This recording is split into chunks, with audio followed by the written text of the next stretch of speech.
Hey everyone, my name's Jordana and I'm here to tell you about my honors thesis in the English department titled Planting a Garden Dedicated to the Self, Indian Women and Autobiography.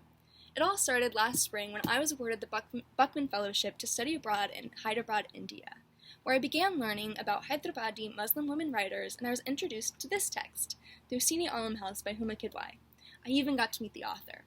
This novel is written from the perspective of Amin, who grew up following the Indian independence movement.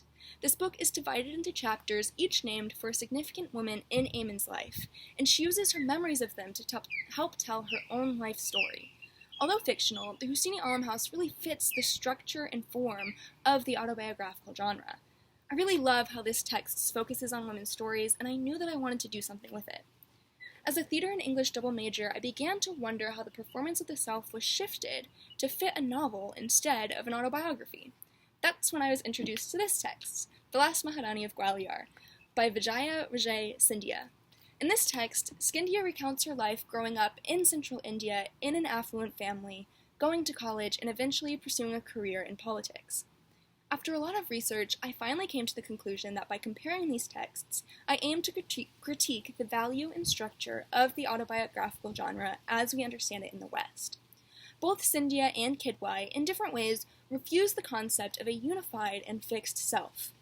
By reading these texts through postcolonial feminist scholarship, I challenge the idea of a fixed self and instead argue for the performative concept of the autobiographical self.